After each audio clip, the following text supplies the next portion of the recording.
Good evening, everybody. Welcome. My name is Artemis Kirk, and it's a great pleasure as University Librarian to welcome so many of you here for the third annual Georgetown Writes program. I'm delighted to see many students. Thank you all for coming. And I would like, before I introduce our stellar panel, to acknowledge and introduce to you members of the Georgetown University Library Board who are here this evening. Would you be kind enough to stand and take our appreciation for all that you do for the library?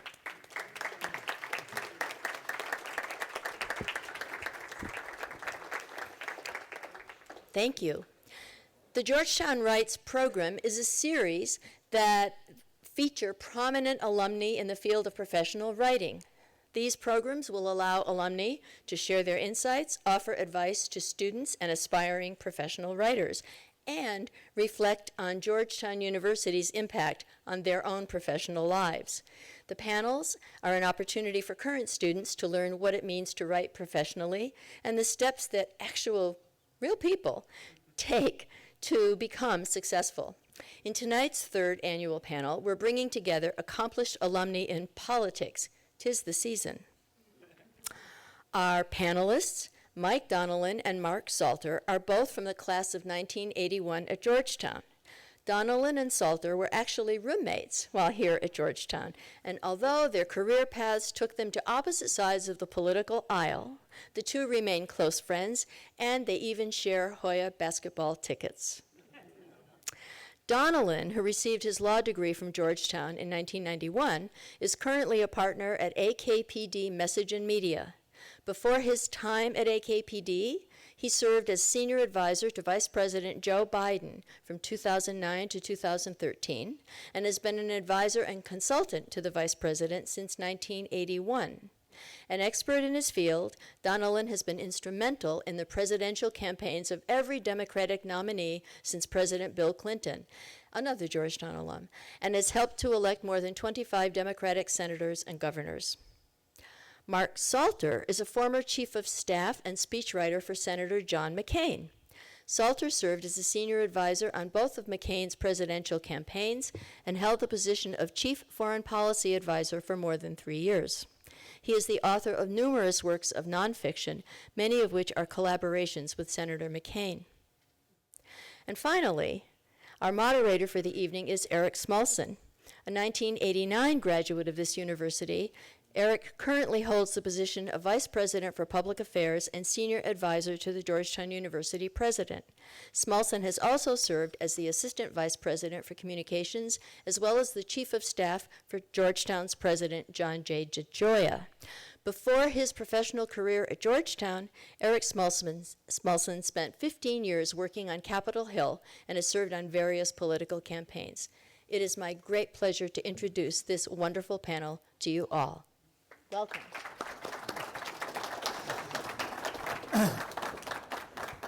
Well, Artemis, thanks so much to you for hosting us here this evening. It's really an honor to be here and to have a conversation with the both of you, Mike and Mark. Maybe to get us started, just to give our audience a sense of some of the writing projects, the political writing projects that you have been involved in, and some of the ones that you've been sort of most proud of through your career. And I know you've had long, distinguished careers, but just to talk a little bit about the political writing and some of those high points that you're really proud of. Mike, maybe we can start with you. Okay. My writing is a combination of primarily, I write speeches, and I make television ads, and I make longer format videos, and that's primarily kind of what I've done in the writing arena. I suppose some of the proudest or some of the most recent stuff that I've done is actually, I was principal writer of Joe Biden's convention speech in July, which was, both a window into him and who he was, and also a very specific role he had in the campaign in terms of making the case for Secretary Clinton and sort of what was at stake. On that same night, I also did a 5-minute video, really the Vice President's career, dating back to when he first came to the Senate, and really kind of focused on at least what I thought, was very much a central characteristic of the Vice President that I don't think gets a lot of attention, which is the ways in which he's had enormous courage and has been ahead of the curve on a number of issues, from the Violence Against Women Act, which he worked on, passed, I guess, in the 1990s. He was a strong voice against apartheid. He was, and of course, more recently, he was a sort of a surprising, strong voice on the issue of gay marriage, which sort of caught the country and the White House by surprise. So, so it's been I would say those two really, and then of course I've actually been fortunate in the sense that I've really liked and admired most of the people I've worked for over the years. Senator Nelson's daughter is here from the state of Florida, Ann Ellen, who's also teacher, professor. I don't know, maybe run the place for all I know.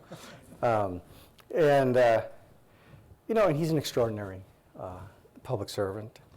And when I think back over my career, I've had the good fortune of being involved in a number of kind of standout moments in our politics. I was actually, early in my career, I did political polling. And I did polling for Doug Wilder when he got elected governor in the state of Virginia, when he was the first African-American to get elected governor. And that was a real kind of standout moment. And then a couple of years later, I was involved in a consequential race for the U.S. Senate in Pennsylvania, where Harris Wofford beat Dick Thornburgh. And that actually became sort of almost a precursor to 1992. And then I worked for Bill Clinton when he ran for president. In those roles, it was very much kind of writing strategy documents and say advertising. So I'll stop there, not drone on. How's that? Thank you. Well, I may have drawn on. So. Mike's had a more varied career than I have. I've primarily worked for one person for over 20 years. But prior to working for John McCain, I worked for Jeane Kirkpatrick when she was the U.S. mission to the UN. And I did it because all my friends, or all our friends, were in the business school, and they all went to New York after we graduated, and they had a great time. And I was working an internship for very little money at the State Department, and so I just literally walked into the U.S. mission to the UN one day and applied for a job, and it was full of Georgetown people, and I got a job clipping newspapers in the press office, taping interviews and transcribing the noonday brief and other menial tasks. But one day Ambassador Kirkpatrick had asked the press secretary to write a speech for her on NATO, and he gave it to me to do. And I had never intended to write for a living. I still wonder why I do. And although it's a very portable skill, I spend almost half the year now in Maine, and it's something you can do from anywhere. But I started writing speeches for her, which was a very humbling experience. It taught me humility, which is a very excellent trait for a writer to have. In any speech I drafted for Jeane Kirkpatrick, if a paragraph survived, I was thrilled, because she was an exacting writer in her own right. I went to work for John McCain. I met him in New Orleans at the Republican convention. He hired me as a foreign policy legislative assistant, but primarily to do most of his speech writing for him. And we hit it off, and wrote 6 books and all sorts of things. Most of the speeches, the best speeches I wrote were written on deadline for the Senate floor, probably when I had an hour to do them and couldn't worry about them or think about them or construct them with laboriously or anything else. I just had to dash them out. And I think reporters will tell you that too, that their best copy was when they had the nearest deadline. And they're short, so they didn't take too long to write. But the sort of big set pieces, I'm proud of the first McCain book I wrote. I'm pleased with all the books. I've written for other people too, and I'm pleased with them. But the first one, I was very happy with. I wrote a speech for McCain in 1993. He gave the commencement address at the Naval Academy, and it was the only time I'd seen a speaking event be emotionally important to him, because his father had given the speech when he was still a prisoner of war. His father, for those of you that don't know, John McCain's father was a 4-star admiral, as was his grandfather, first father and son, 4-star admirals in American history. And he had given the speech, and it was a big deal. McCain had a love-hate relationship with Annapolis, but it was, I could tell because he was unusually interested in it. Usually, you know, I would just write the thing and hand it to him while he's on his way to the floor to deliver it. But he took great interest, and it made me nervous. But it worked out very well, and he was as happy as I've seen him. McCain's not the kind of guy to exult in a moment. He's always thinking about the next thing he wants to do. But he was happy, and I'm proud of that one. And I guess not the speech I wanted to write in November of 2008, but I'm proud of the concession speech he gave. I guess those would be the two. That's great. Thank you. Thank you. There's a lot of talk in political writing about finding the voice of the person you're writing for. And I'm sure it varies from candidate to candidate, from writer to writer, but is there any process or tips that you've learned over the years in trying to find that voice, or a process that you might go through at the beginning of a project, or to help find that voice? There's a physical and a psychological. There are two processes. One's physical, which is just figuring out how the speaker speaks, and rapidly. Can you write sentences, long sentences, but you have to have 4 clauses in them or something to give them pause or something. That just takes familiarity. Psychologically, you learn, I think, Mike, you'd agree with this, that to make a speech sound authoritative to the person giving it when they haven't written it, or they've only written part of it, or they've only collaborated on it, you don't have to put any of their bio into the speech, but their biography, their story, their narrative has to be in your mind with every paragraph you write. It has to sound authentic to a guy or a person with that story, and that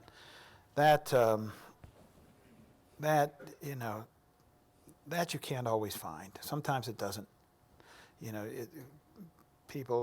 Many people in politics are sort of inaccessible. They don't even know what their story is sometimes. Mm-hmm.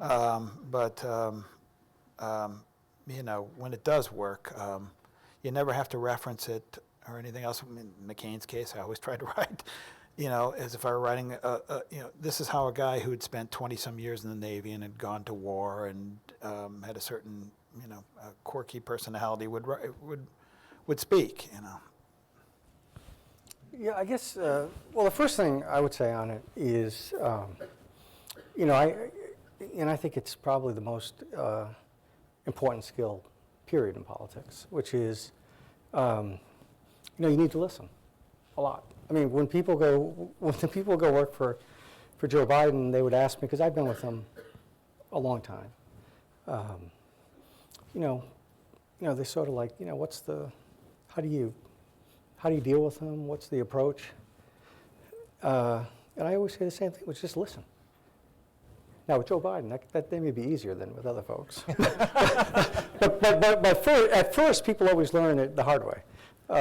And what I mean by that is actually, I have found over the years that the kind of the strongest stuff that I've written for Biden, or for a lot of folks I've worked with, I have picked up more in sort of stray commentary, where I'll hear something they say, and then I'll just put it away and I'll think about it. And it won't necessarily be on point to the conversation you're in or the event you're at, but you start to see over time a certain pattern to it. And that's everything from sort of the phrasing to the specific language. But it's to me, you can't write someone's voice unless you've spent a good bit of time with them, and you spent a good bit of time with them, not trying to deliver something to them, but actually trying to figure out who they are. As Mark says, you do, over time, you start to, you do get a real sense of their story. I mean, for example, Mark mentions with Senator McCain, there's a story as a Navy guy, a POW, that is central and is always central. With Joe Biden is a guy who's kind of, he's gone through really sort of just a number of really difficult moments.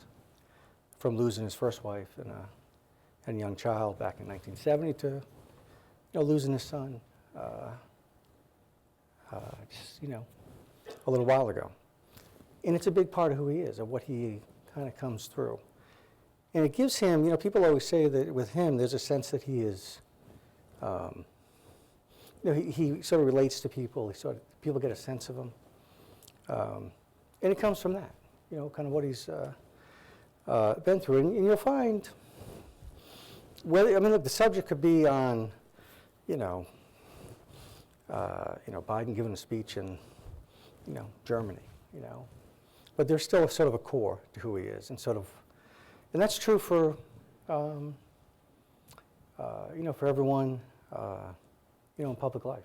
And so, I guess to me, it really starts with, you just spend a lot of time listening to them, and if you do that, you could probably get a better chance of writing their voice than if you just show up and say, "This sounds really good." So why don't you? I've not found that to be very effective most times, to kind of show up and say, "Here, say this." Right.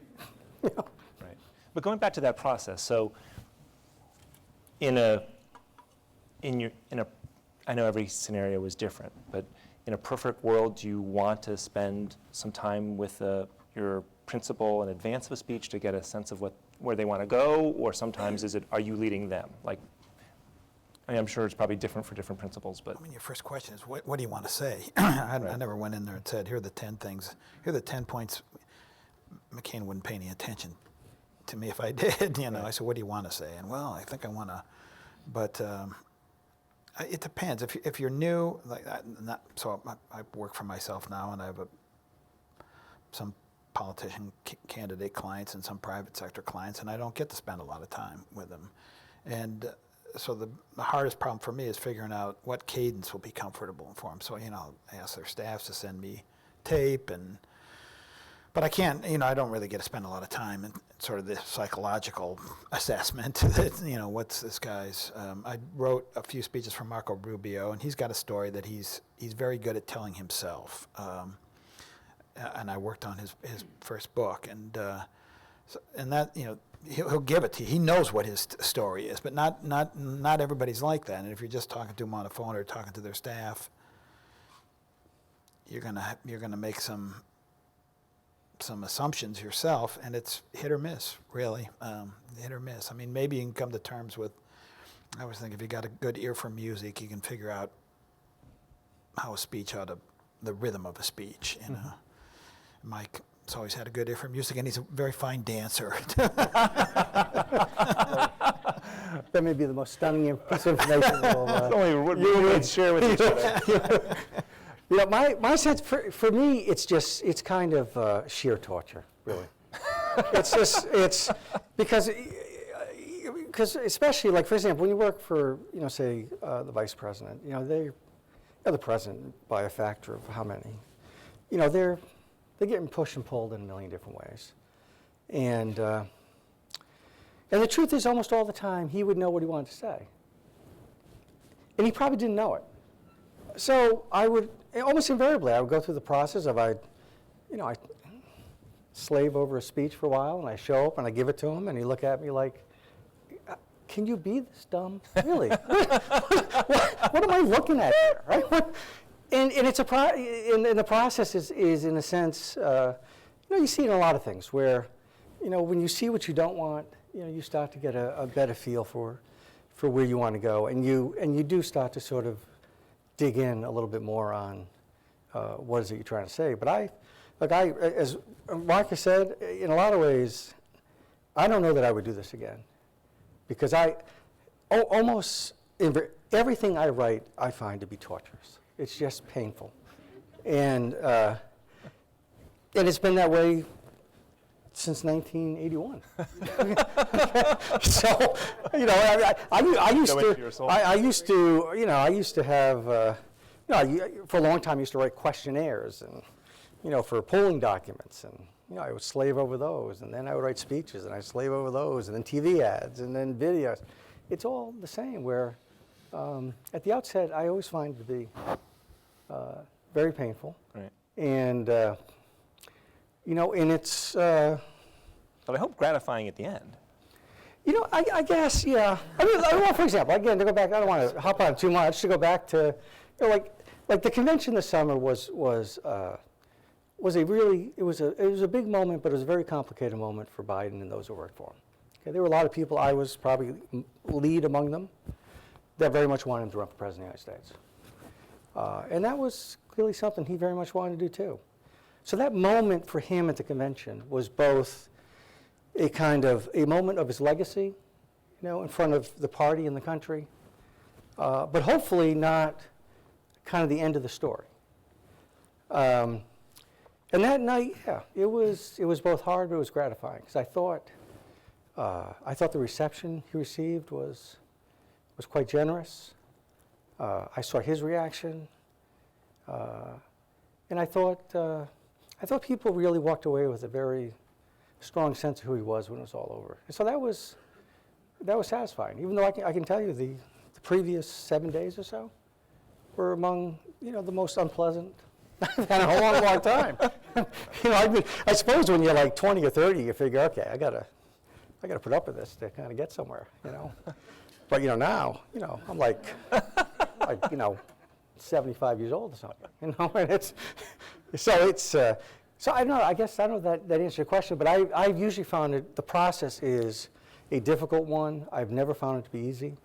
You know, I hear with Obama it seems to be easier, but I don't know. And maybe with Mark it's easier on some things. But my sense of Mark through the years is he sometimes finds it kind of a heavy lift when he's about to undertake one of these projects, and then I can testify to the fact that there's really no point in seeing him for a while, okay? Because it's, you know, like I'm not like one of those people who have to walk around and say, gee, can someone like sort of make my disposition a little less sunny, right? It's like I got that part handled. But Mark, when he's in the middle of it, it's a daunting task at the front. So, but yeah, I guess the answer is, when you have a win in a campaign, or you have a moment in a campaign, or not just in a campaign, over the course of the last few years, when I think about the vice president, he gave an extraordinary speech to the families of folks who had lost people at war. It was really kind of a very powerful moment. He did it, people didn't pay a lot of attention, but before he made his public statement about gay marriage on Meet the Press, he gave an extraordinary speech in front of an audience on this issue. Because early in the Obama administration, it was really a difficult part of the Democratic coalition. So it's not always campaign related, but yeah, it's satisfying, but it doesn't mean I don't long forget kind of how hard it is to get there. But Mark, it must be a tremendous responsibility too. I mean, to have the weight of having to. Yeah, I think Michael will agree with this. The shorter the word count, the harder it is. Mike's done quite a bit of ad writing, spot writing. I've done very little of it, but I did some, and I thought that was the hardest writing because you've got 30 seconds to make your point. It's almost like learning how to write haiku if you're unfamiliar with it. And when I have a book, usually I have roughly a year to write it, and it's like just sort of a lazy, rainy day jigsaw puzzle that you can get lost in for 8, 9, 10 hours a day and live in your own little universe. It's kind of nice. You know, a lot of those books I had to write when I had a day job, but that, I usually try to do a book every other year, and I always find I'm a little stressed out about it, but not like I am, say, in a campaign when you're writing speeches every primary night. And fortunately for me, McCain's very superstitious, and I'm superstitious, so we would never write a speech in advance of a primary. Only when we knew when the 5 o'clock exits had come in would we, okay, we're writing, because we're not going to write two. And that had the effect of keeping like the rest of the campaign out of it, because then at 5 o'clock, an advance guy had found me a room in a hotel with a laptop and a carton of cigarettes and a big ashtray, and everybody had to leave me alone because I had an hour to get it done. How has, and maybe it hasn't, has technology change the way you think about writing, with social media and digital media and,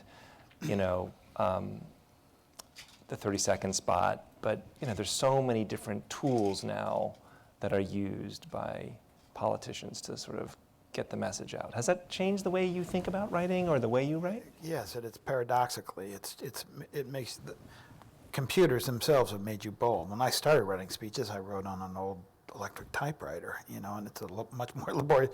So if you've got something that's just write something, you can spend an hour writing a page or something that it doesn't work. Okay, fine. It's like no big deal. It makes you bolder. At the same time, on a couple of occasions, if you write for a living, there's no more unnerving thing to happen than have someone accuse you or be suspicious that you've plagiarized something.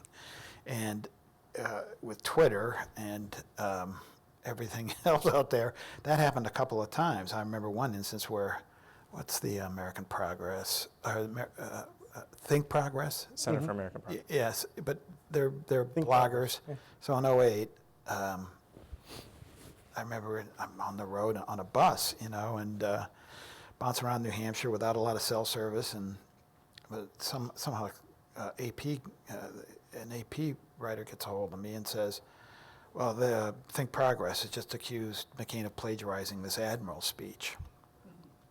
And I was like, oh, no, who didn't plagiarize it? And she started reading me quotes. Yeah, I remember writing it. I didn't steal it from anybody. And, well, can you prove it? Well, I knew I had written it, but it turns out I'd written it in the early 90s, so we didn't have a digital copy of it. I didn't think we had a digital copy of it. They would have been in a cardboard box somewhere in Suitland, Maryland. And he had a transcription of this admiral who'd given the very same speech with three big long block quotes that were word for word, what I had then used in another McCain speech. And well, it turns out, luckily, we sent some kids out there and they found the hard copy of it. It was like 1991 or something, and the admiral had been in the audience when McCain had given and asked for a copy, and he had plagiarized McCain. But for a while I'm bouncing around in and out of cell service in rural New Hampshire on a bus. I'm freaking out that my career's over, McCain's candidacy is over if we can't find a hard copy of this somewhere. So yeah. So it can the ease with which you can take chances in your writing makes you bolder, and I think more creative. But everybody looking over your shoulder and looking at every word and clause you write, and you never know. It's did I hear that somewhere, or is that my own? It makes you a little apprehensive. Right. Yeah, I found it does.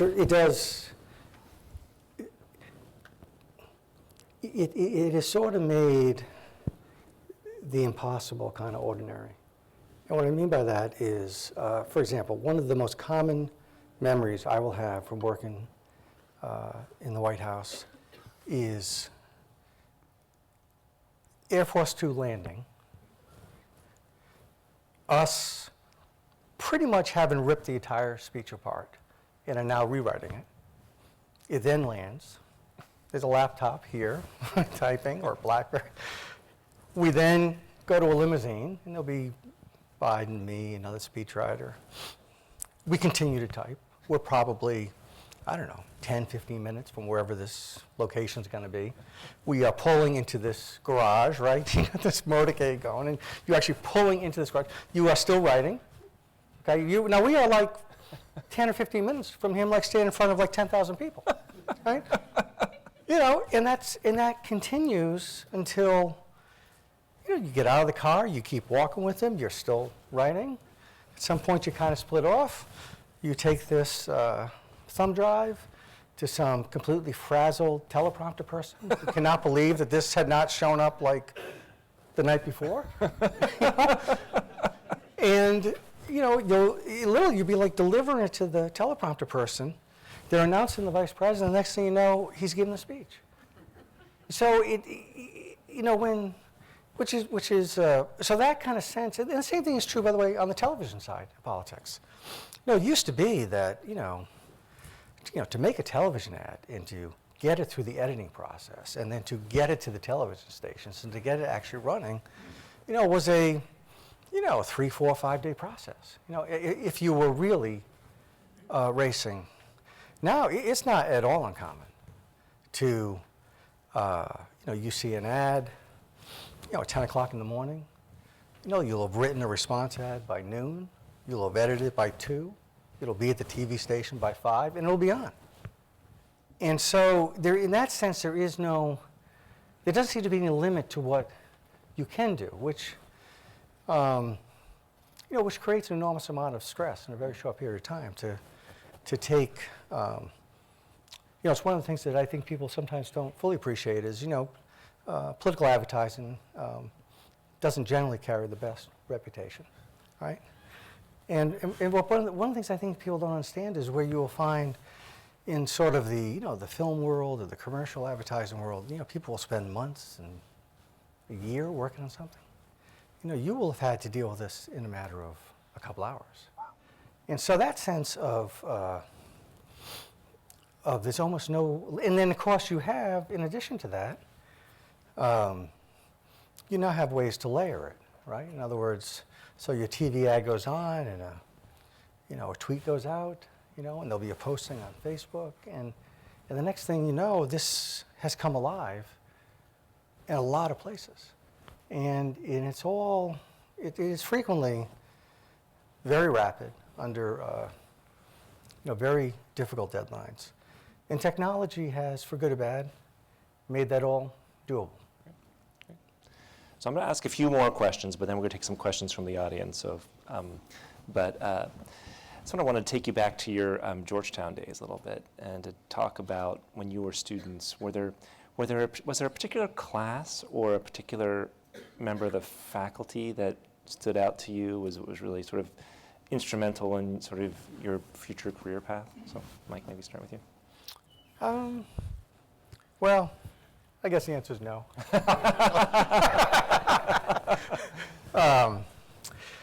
I guess, I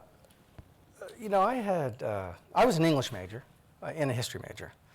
I think Mark thought I majored in being a contrarian, just kind of being difficult. But I was an English major, and which actually was a great help, because when I started, I left here and I was kind of running away from law school, so I got a job in a polling firm, and actually what made that work was not some great skill in statistics. It was actually I could write.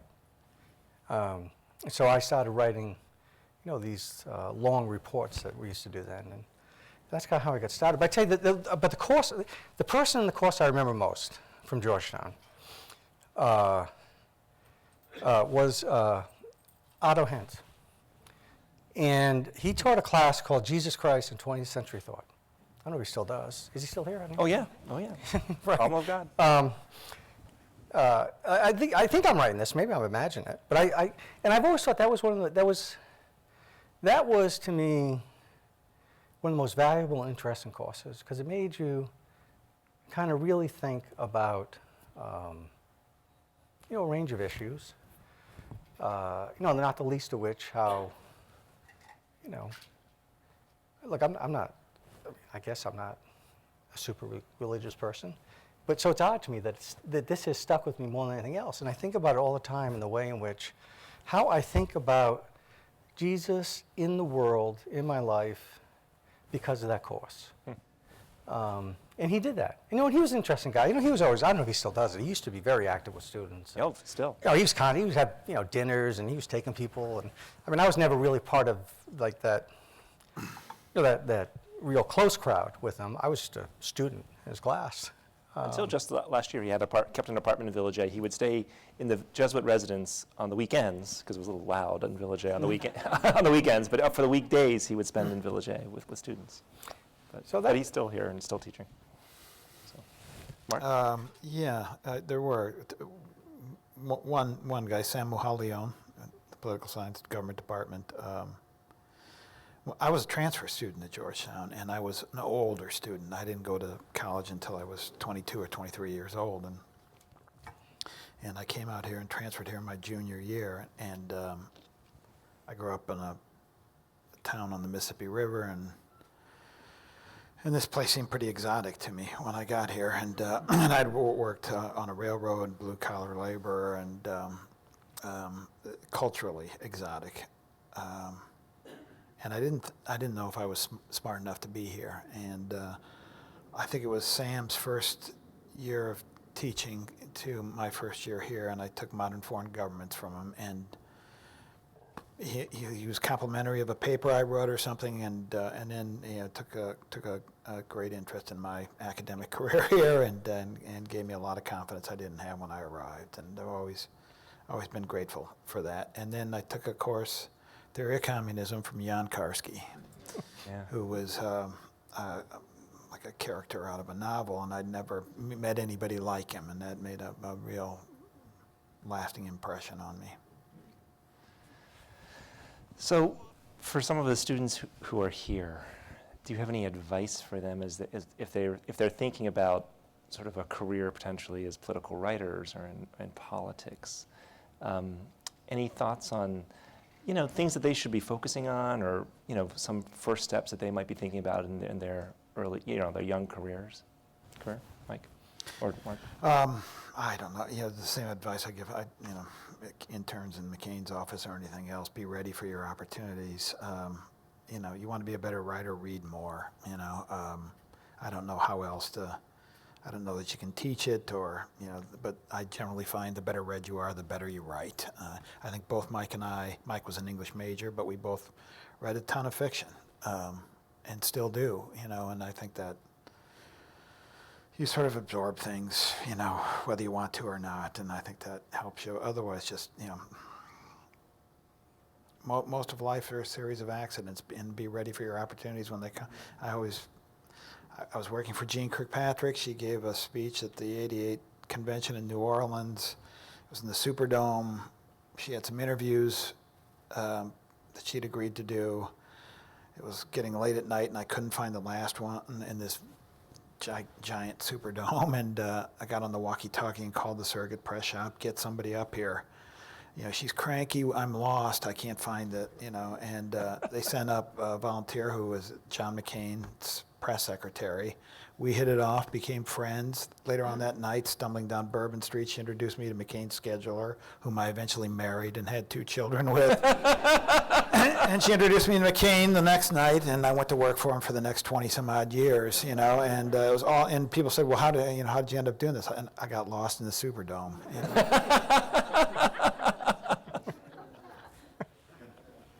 Like I said, I don't know. I guess a similar sort of thing, which is first thing I would say is it is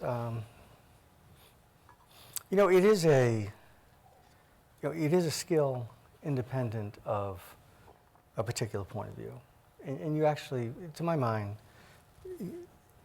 not enough people really kind of work at writing. And as Mark says, I think that, for me, that was a function of, being an English major, a history major. I mean, I was in this library all the time. I can't tell you how many papers I wrote in this place. And The night before they were due. and everyone was written the night before they were due. And usually I didn't really have I have a particular problem as a writer, which is I can't really start the first word until I have the whole thing sort of sorted out in my head. So for me, that's why it's so torturous, I think. I spend a lot of time here. Truth is, I used to spend a lot of time just outside that door, just kind of working it through, trying to figure out what is the entire course of the, whatever I was writing. So, but it's a real skill. It does take a lot of time and a lot of effort, and that's not the same thing as being politically engaged and politically active. Not to say that you shouldn't be. I desperately tried to convince my son not to be, and there's no one more politically active in America than my son at the moment. So that's part of it. And then I think Yeah, so that's, I guess that's a way of saying,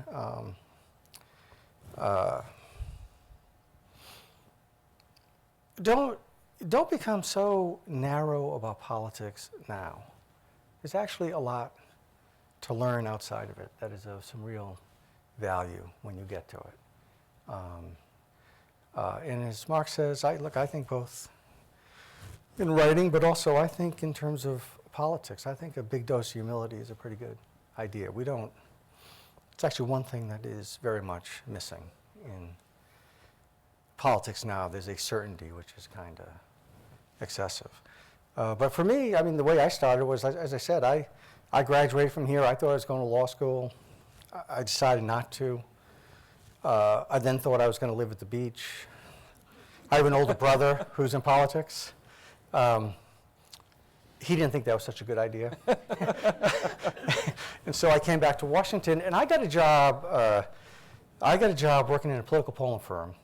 It was run by a guy named Pat Cadell, who at the time was this well-known political pollster and is now primarily known as kind of a lunatic, I think. But I tell you, he was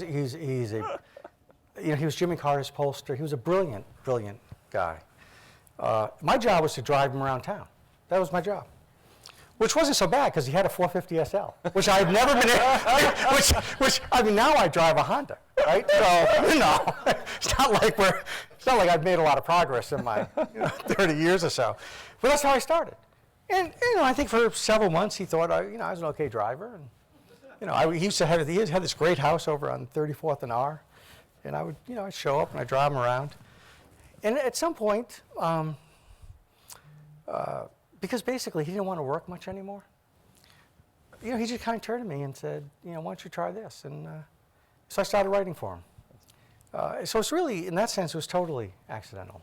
And I never thought I would do it. I spent 10 years thinking I was going to law school. I was going to be a lawyer. I graduated in '81, and then I went to law school at night, starting in 1987.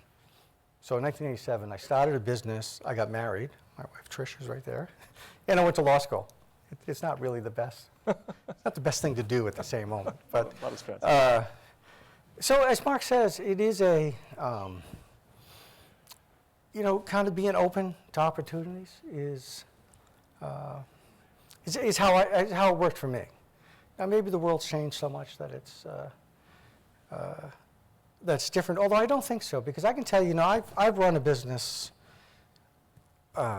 pretty much since I think 1985, off and on. I mean, with the exception of being a few years in the White House.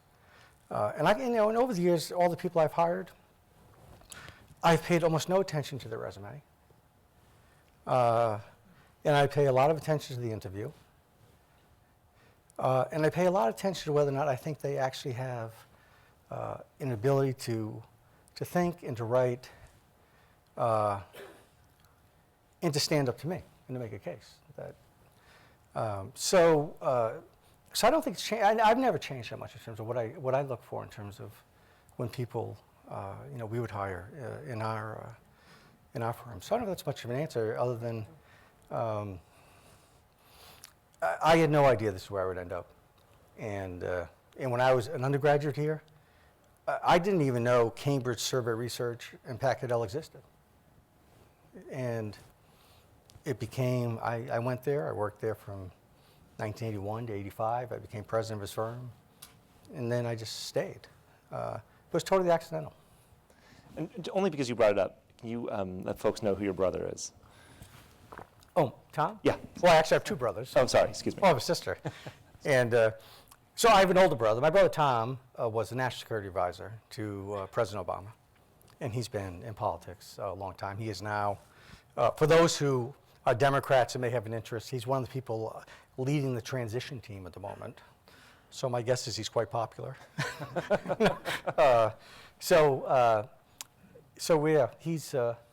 He's in politics, and my younger brother is the spokesperson for the Cardinal of Boston. So I guess he works for a higher power, I guess. We had, in fact, it was funny. I went to the installation of Pope Francis. In fact, President Georgetown was on that trip. Yes, he was. And my brother was there, and we were very much rooting for an American Pope. We didn't quite get there. If he came in second or so on the ballot, maybe. All right. Well, we got a Jesuit. So, Mark, well, both of you have worked for senators who had reputations for working in a bipartisan way, and I've kind of avoided talking too much about the current political campaign so far tonight. But how do you see a way back to days of more bipartisanship in the Senate and in politics more broadly? It's not impossible. There's nothing happening now that's encouraging, though, to my mind. And it's not just the politicians are different or something. It's the world they live in now is different. Now, the sort of cable news has taken over. That's how journalism works now, where you're being told there's something monumental happening every 5 minutes, when the truth is, most days not a damn thing happens in this town, nor should it, and but you sort of like Politico, and so that sort of encourages conflict, and people in our business, a consultant class, who we've people do ads for dog food or soap. Don't denigrate soap and dog food, but people who do ads or speech writing or anything they denigrate politics all the time. And so now it shouldn't be a surprise to anybody that the people that are getting elected today are the guys that say, send me to Washington and I won't work with any of those bastards, and I don't know how that gets unraveled. This has been such a unusual year and such a fraught year that maybe it's a shock to the system that the system needs, and we'll see. We'll see. But I'm a little more pessimistic than I guess that's natural to me. But I am a little more pessimistic than I've been in years past. Maybe the near miss that the country's having with somebody who's so immeasurably unfit for the office will be a shock that will lead to something good, but who knows? Let's hope. Well, I guess I'm a little more optimistic than Mark. Yeah, I think it's possible. My hope is that that we're on the back end of a kind of excessive period, which I'm hoping will kind of play itself out. As Mark says, maybe the presidential will help to do that. I mean, there are some basic kind of structural problems now. It is true that the way lots of people get elected now is in districts or in states that are strongly in one direction, and so there's a very common calculation made, which is, will I face a primary, and will I lose then? Not will I lose a general. And so that forces a kind of move to the extremes. But I guess, as I look ahead, I guess I think Secretary Clinton's going to win.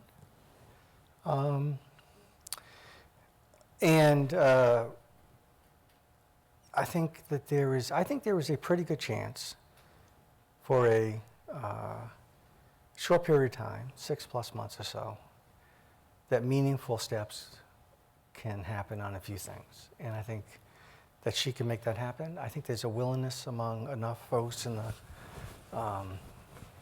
Republican leadership to do it.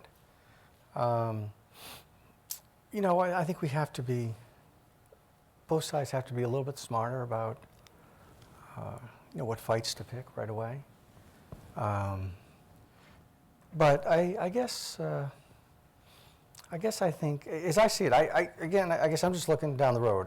That's what I think is going to happen. I think Clinton's going to win, and I think there will be 2 or 3 things of some consequence, maybe like an infrastructure bill or, maybe something, something that can have a meaningful impact on the country. I think that, oddly enough, I think in some ways, both the candidates are incredibly polarizing at the moment, right? I mean, they're carrying historic negative levels. But I think with Secretary Clinton, I think there's a chance that, in some ways, the Congress and the leadership in Washington, they may move faster than even the country to embrace her, and then hopefully that'll have a beneficial effect on as it ripples out. So I'm going to ask a few quick, short questions, but then we're going to go to audience questions. So these are sort of more in sort of your Georgetown history. So what was your paper of record when you were a student, the Hoya or the Voice? The Hoya? Well, the Voice. I wrote for the Voice. Oh, you wrote for the Voice. So, I mean, we had no use for the Hoya. I mean, it was like, this establishment sort of thing, and we were charging the hill, so it was the Voice. Nice. So what was your favorite watering hole? Was it the old pub that was in Healy Basement, or was it Well, that's the the place we Tombs? spent the most time in, probably, don't you think? The pub. Yeah. You worked right outside the pub, didn't you? I used to, I worked It at was a the, sandwich it was a sandwich grill. shop, Yeah, Georgetown Cafe. Yeah, the cafe. Right. So the proximity was problematic. I think at the time that, I don't know if it's still true, I think at the time It had like 4 inches of standing grill. Yeah. but I think Pub scum. I think at least what people said was that there was more alcohol sold and I guess consumed at Georgetown University than anywhere in Washington, D.C. And I have to say that I carried my fair share of the load. That's not something we put on the website. No, but One of the great physical stamina tests was carrying a keg up from Dixie Liquors up the hill. Well, Dixie's for sale right now, so I saw that. I saw that. could be yours. What's your favorite Georgetown basketball venue? Is it the Capitol Center, the Verizon Center, or McDonough Arena? McDonough. All the games were at McDonough when we were students. Yeah. It was almost impossible to get into them. You'd spill out and hang out in the parking lot. There was a parking lot then outside it if you couldn't get in. But Yeah, I guess. those were exciting days. Yeah, that was fun. Although the Cap Center was great because the teams were great. Right. If my memory's right, that was right. I remember. I think I remember this right. That. So you guys have had season tickets together pretty much Long since the time. early 80s? Well, I was in New York until '86, I think. Yeah. But I'd come down for a couple of games, and then I'd go to the games in the Garden, and those were great St. John, Georgetown rivalry days. Yeah. No, I got them. I think almost immediately. I mean, I think I might have. When Mike was a rich consultant and he had 4 tickets, Yeah. and I was a poor government employee, I think for a number of years he just gifted me tickets. Personal exemption. But eventually I got a You had to carry his load eventually. salary increase and had. Although I got to tell you, even I think my opening salary was $10,000 or $12,000, something like that. But I had extraordinarily good season tickets right away. Did you? I mean, I was like, I was like in the. You were in. I was pretty much in the first level right away. That's great. But so I guess the Cap Center, just because that's when they were really. Yeah, I mean, the mid-'80s Yeah. were Although championship years. it was fun, was it? Maybe 3,000 people. I don't know how many people fit in McDonough. Yeah, when Ewing in the '90s they're still at the Cap Center, and I took McCain to a Cap Center game, Ewing's first year, and they were good seats. They were the seats you had. And I remember it was just one of those things where they had 2 guys between Ewing. Ewing was along the baseline, and there were 2 defenders in front of him in the basket. Somehow he was just on the other side of him. You couldn't hardly even see it. It was so quick. And McCain said it was a great. He's really into sports. I mean, if you've ever spent an idle Sunday with a guy, he watches a play. One football game and watch one play, go to the next game, and he knows all, in every sport. Wow. But he said, that is the fastest athlete I've ever seen. That's great. That's great. So maybe we can turn it to some questions from the audience. I think we have a microphone for anyone. So Hi, I wanted to ask you guys, so I know you talked a bit about how like the rise of technology has impacted your speechwriting careers, but I'm interested in hearing your comments of people of my generation who are interested in going into political communications, what the role of speechwriting will be, and if you think, politicians are still going to have these big ticket policy speeches, or if it's all going to be about like what you can boil down to a tweet or a digital video.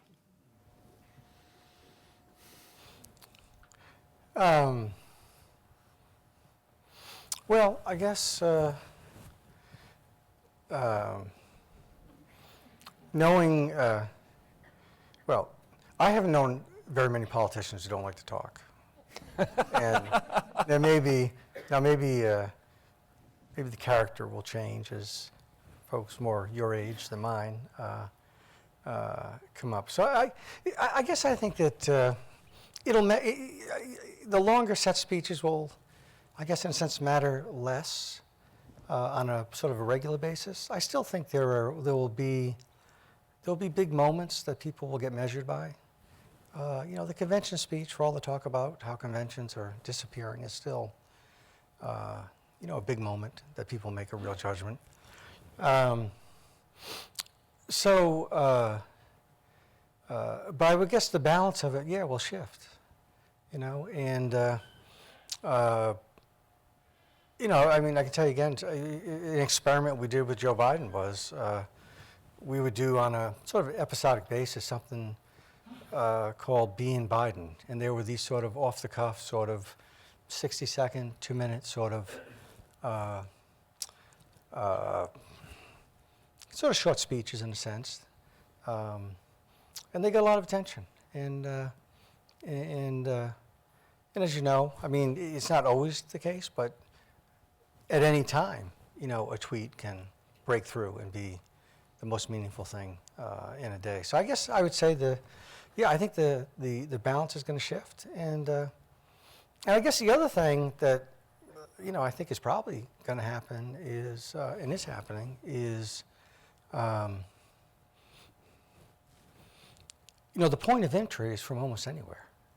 In other words, for someone to be heard, it's not, they don't necessarily have to go through kind of what we went through.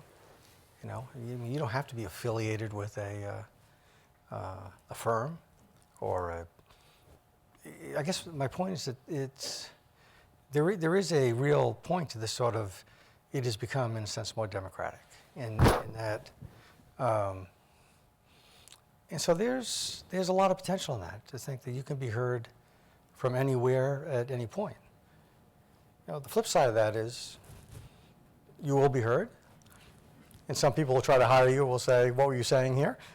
and so but it is a great, and there's a lot of power in that, a sense of,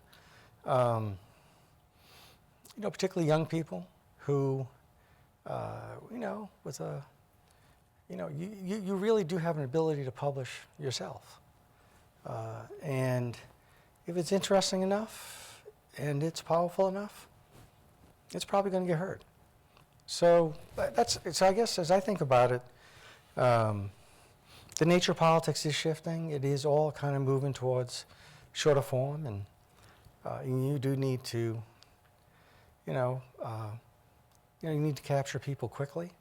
Of course, one of the things I always used to say to Biden and others was, I used to know the exact count. Mark, you may know. How many words is the Gettysburg Address? 2,000 or something? 200. 236 words? 214. So I would sit there, and he'd be giving a speech, and I would say, it's supposed to be 10 minutes, and it's like 30 or something. I would say, Abraham Lincoln did the Gettysburg Address in like 236 words. Mm-hmm. But if you got something more important to say, let's have at it, okay? That's fine. Let's add another 10, 15,000 words on top of it. But to answer your question, I think, I guess when you think about it from a writing perspective, the ability for you to, there isn't any constraint on anyone being heard. And that's, Mark may disagree, but that's... I think you can definitely get noticed easily and on your own if you're witty, and, I'm relatively new to Twitter, and I think when this election's over, I'm going to stop. But But, yeah, oh, that's a funny guy. I wonder what he does, or, and so I think there's a lot of opportunity in that. But politics is still, it may not always seem that way, but it is still basically an argument about ideas and policy, and that they are physical arguments. If you're in the legislature, you're on a legislative floor, and you're going back and forth with people arguing, and that's still a skill that's going to be left. And I don't know how many. I think at the end, in the end, I don't know how many memorable tweets I'm going to remember. But I remember great books I've read, and I remember when we were, I think, juniors here. When was the '80 election? Our junior year here, right? Mm-hmm. And Kennedy challenged Jimmy Carter for the Democratic nomination, and he came here and gave a very famous speech in Gaston Hall, and I managed to squeeze into that. I remember that. I remember every word of it. Having an impression that lasts. Yes, there's a ton of opportunity, and writing pays less and less well every year, so it's probably economically not to anybody's advantage that it's easier and easier to get noticed, and there's more and more people that think they can make a living at it, because you can write online and be, really develop a fan base and make about $15,000 a year, sometimes. But one thing about what Mark just said, one of the things you see all the time now in campaigns is, you do these first meetings, and they're almost invariably about the latest technology and what are the ways in which campaigns have changed, and will we have a presence in the digital world, and how are we going to engage people, and then of course there's been this explosion, with data and analytics, and this sort of kind of holy grail of sort of individually speaking to every voter in the country, and that's all happening. I mean, I shouldn't say it's a holy grail. It's actually, one of the things I tell people about, for example, the Obama campaign in 2012 was. I was on the media team for that. And I tell people it was kind of like $1 billion R&D project, really. It was just the stuff you learned. But my point is this, is that, and what I say, and I'm sure it sounds like being a dinosaur, which it'll probably sound like right now, is say, you know what, it's great, but here's the truth. You've got to have something to say. That is what politics is about. And if you don't, maybe you can cobble it together with technology, and maybe you'll figure out, ways in which to disqualify your opponent, and that'll be that. But my experience has been successful campaigns. You have to have something to say. It has to be about something. And in politics, that's probably what, I always say this to people who run for president. There isn't any point in having the first meeting unless you can just tell me, why are you doing this? What is this about? Because otherwise, you sit there and you talk about how you're going to bring the Iowa caucuses alive, and then how you're going to go to New Hampshire, and then how you're going to, and it becomes kind of an empty project, really. And if you have that core, as a writer, a candidate, that's where, and it'll be true. It's politics is like storytelling through the ages, right? You have to be able to tell a story, and it does have to be about something of consequence, or at least it should.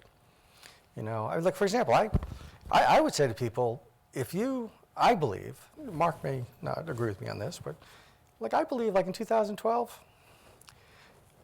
we could have given Romney all the technology we had, and I think Obama probably still would have beat him, just because I think he's, there's a.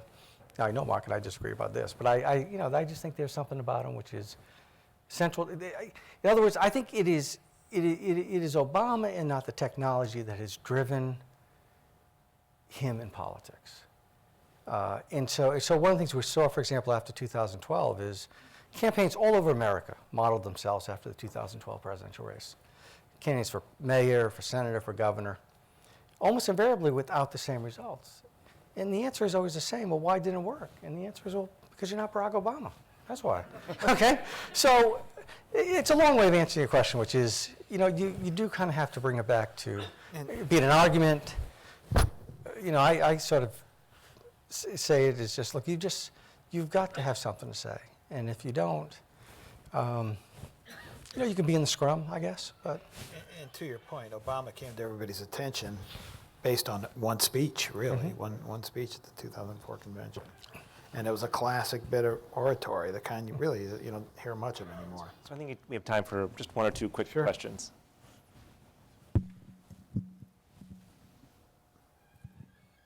Hi.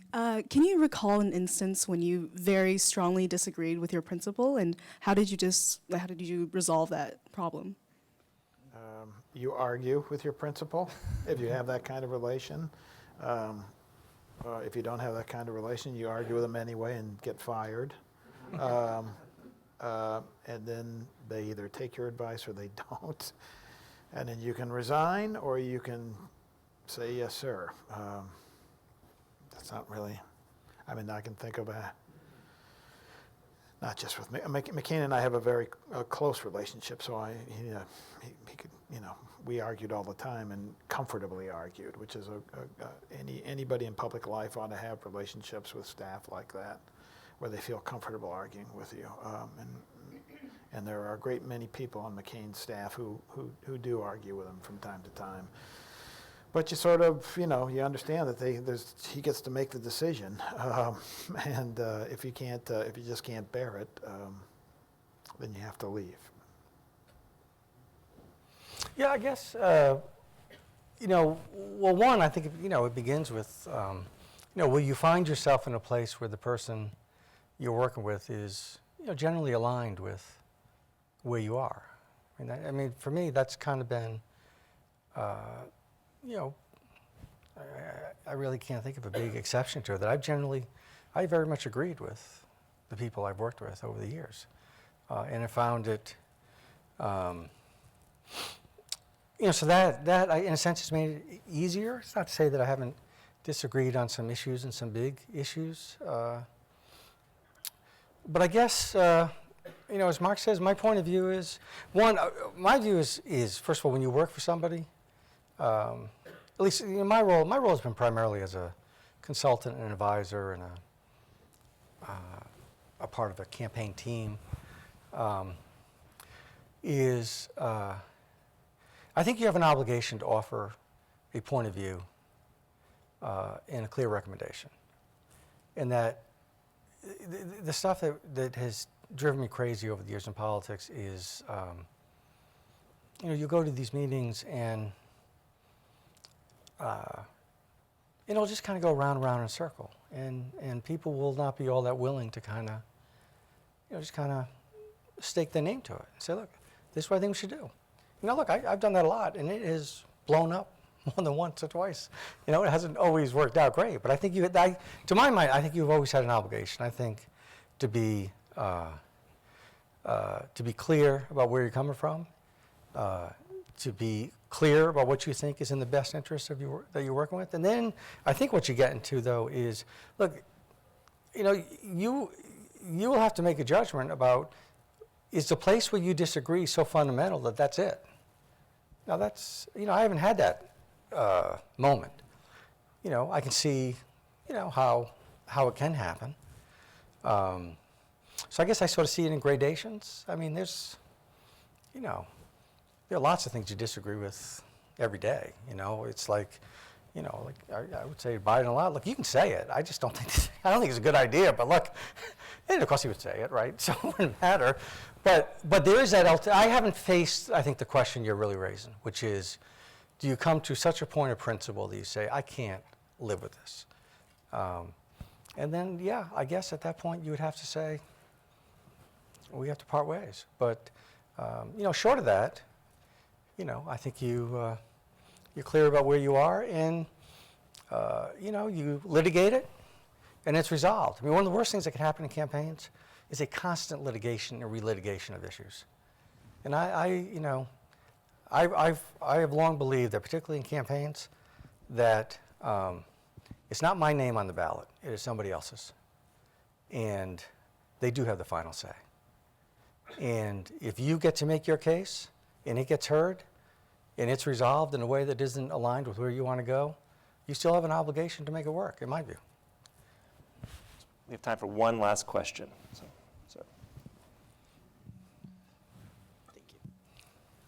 So in recent years, we've seen like the proliferation of like negative advertising, and it's become much, much bigger. And that like erodes legitimacy in the system where like the other side, no matter who wins, thinks it's the worst thing ever. And my thesis is like that's one of the factors that's contributed to Trump. So working within the system, how do you think we can like solve that and like reinstill legitimacy, not just in like political advertising, but like in a broader sense? Well, I don't think it's a new phenomenon. Negative advertising has been around for a while, but the idea of negative advertising, not just against your opponent, my opponent is a bank robber or whatever, your garden variety, or cheats on his taxes, but I think, and I don't think it's a new phenomenon, but it's more recent than negative advertising in total, which has been going on since the very birth of the republic, when candidates had their own newspapers, and has been the attack on the idea of governing itself. That's what's done the most damage, and that's not just a matter of rhetoric or a style of argumentation. It has to do with the way, if there were one reform, you could wave a wand, which of course there's no wand waving in this country to get anything done. But if there were one reform, I'd say take redistricting out of the hands of politicians.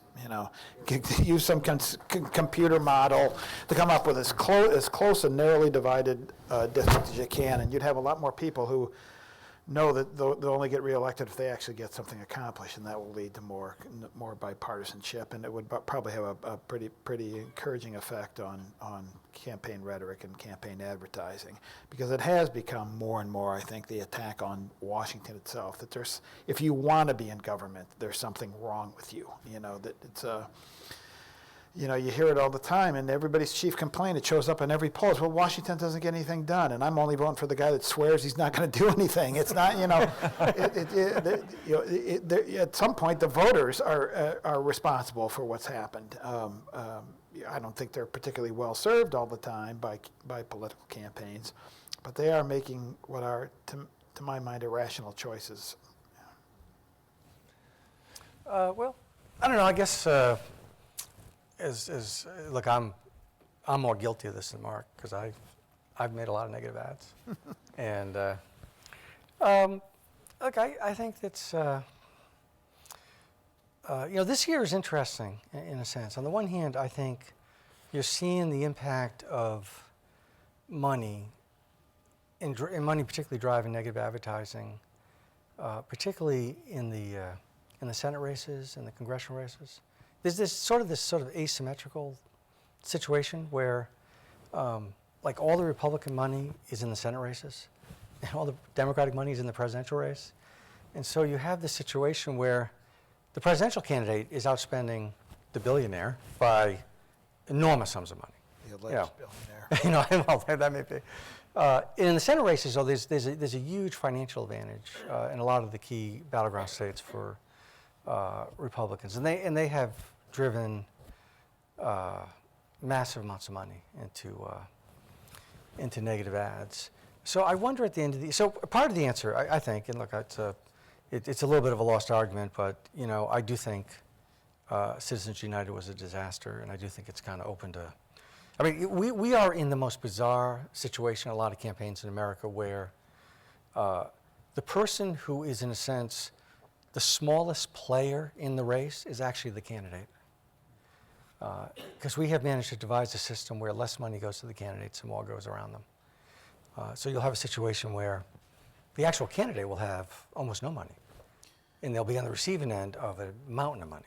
So, but the presidential race is going to be an interesting outcome because, I think Trump's going to lose, but he's going to get very far on probably spending less money than anyone ever thought was possible. Now, he may have compensated for it. I mean, you don't have to do a negative ad to be particularly negative, do you? Right? I mean, there are other ways to do it. So I don't know that it's much of an answer to your question, but it doesn't seem to be slowing down.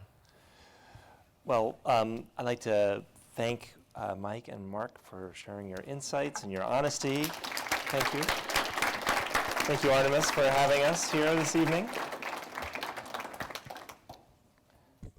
Well, I also want to thank Eric Smolson for being our moderator tonight and for having two such wonderful panelists for us to listen to with diverging but converging opinions as well. Join me once again, please, in thanking Eric Smolson, Mike Donnellan, and Mark Salter for this really good presentation. And if you like programs like this, and if you aren't a member of the Georgetown Library Associates, join us. Many more programs to come. Also, Mark, we have the archives of Ambassador Jean Kirkpatrick in our special collections. We are forming an Ambassador's Archive program to be able to document and get many more of Ambassador's papers. And rest assured, we have documents in print form and in digital form, so if you need to find something to make sure you haven't plagiarized, we'll show you how not to plagiarize and we'll prove it. Thank you very much, all of you, for coming. Thank our panelists once again, and please join us for a reception. Thank you.